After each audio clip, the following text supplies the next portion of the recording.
The night of February 11th, the Egyptian dictatorship of Hosni Mubarak was falling.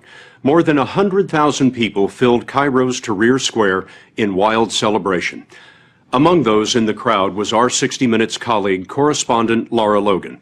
Lara, a native of South Africa, is an experienced war reporter, but Tahrir Square became her most hazardous assignment.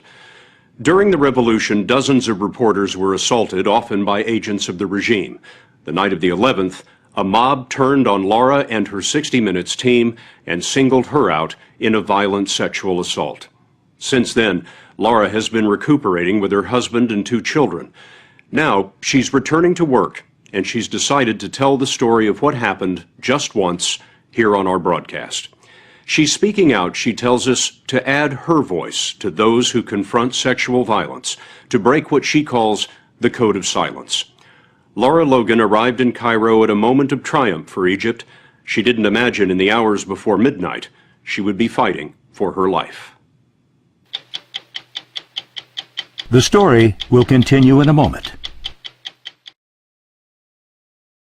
When we drove from the airport into Cairo that night, moments after Mubarak had stepped down, it was unbelievable. It was like unleashing a champagne cork on Egypt.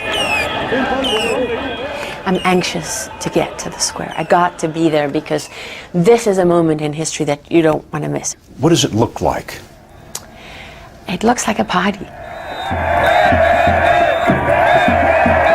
It's a roar of sound because everyone's so excited and they're singing songs of the revolution and they're shouting slogans. And everybody's, very physical. So you're being jostled and pushed, and sometimes people get closer. And my guys are very protective, and they want to keep people at bay.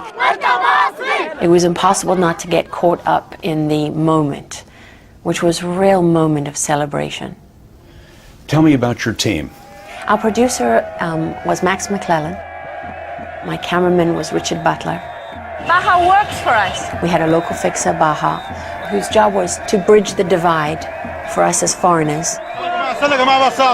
We had 2 Egyptian drivers with us who were purely there to act as security and bodyguards. And then we had a security person, Ray, who's done security all over the world. This is what these people have been waiting for. They came here day after day. This is about freedom. She reported without a hint of trouble for more than an hour. And what happened then? Our camera battery went down. And we had to stop for a moment, and suddenly Baha looks at me and says, "We've got to get out of here." Baha is not happy here. He's Egyptian, he speaks Arabic, and he can hear what the crowd is saying. Yes. He understands what no one else in the crew understands. That's right. I was told later that they were saying, "Let's take her pants off." And it's like suddenly, before I even know what's happening, I feel hands grabbing my breasts, grabbing my crutch, grabbing me from behind. I mean, it's not, one person and then it stops. It's like one person and another person and another person. And I know Ray is right there and he's grabbing at me and screaming, "Lara, hold on to me, hold on to me." As she was pulled into the frenzy, the camera recorded her shout. Stop! And I'm screaming, thinking, if I scream, if they know, they're going to stop. Someone's going to stop them, or they're going to stop themselves because this is wrong. And it was the opposite. The more I screamed, it turned them into a frenzy. Someone in the crowd shouted that she was an Israeli, a Jew. Neither is true, but to the mob it was a match to gasoline. The savage assault turned into a murderous fury. I have one arm on Ray. I've lost the fixer, I've lost the drivers, I've lost everybody except him. And I feel them tearing at my clothing. I think my sweater was torn off completely. My shirt was around my neck. I felt the moment that my bra tore. They tore the metal clips of my bra. They tore those open. And I felt that because I felt the air on my chest, on my skin. And I felt them tear out. They literally just tore my pants to shreds. And then I felt my underwear go.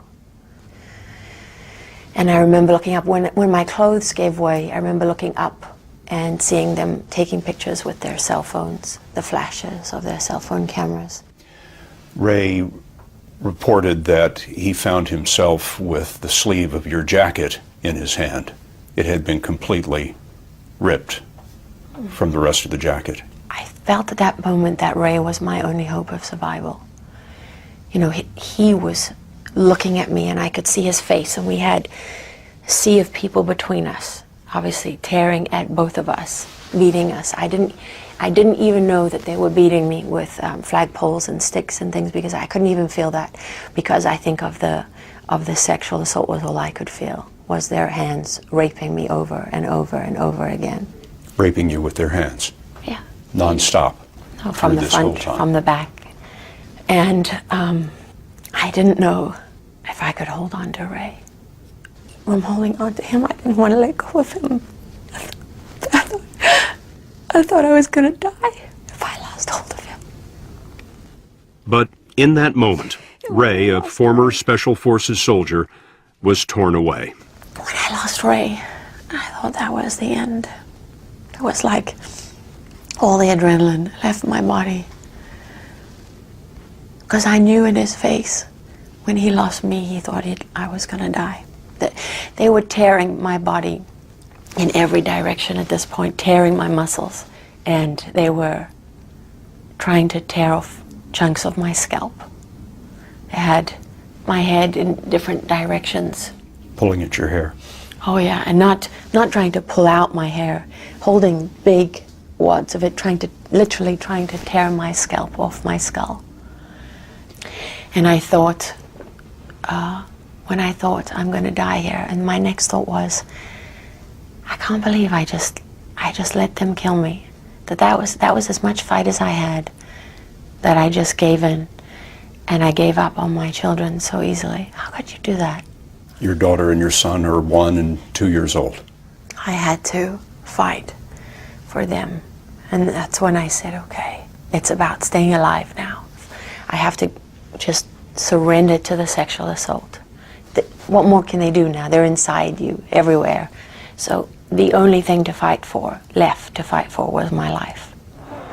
It was a fight she endured about 25 minutes. There was no doubt in my mind that I was in the process of dying. I thought, not only am I going to die here, but it's going to be just a torturous death that's going to go on forever and ever and ever. Laura was dragged along by the mob until they were stopped by a fence. At that spot, a group of Egyptian women were camped out. And I almost fell into the lap of this woman on the ground who was head to toe in black. Just her eyes, I remember, just her eyes I could see. Wearing a chador. Yes. And she put her arms around me.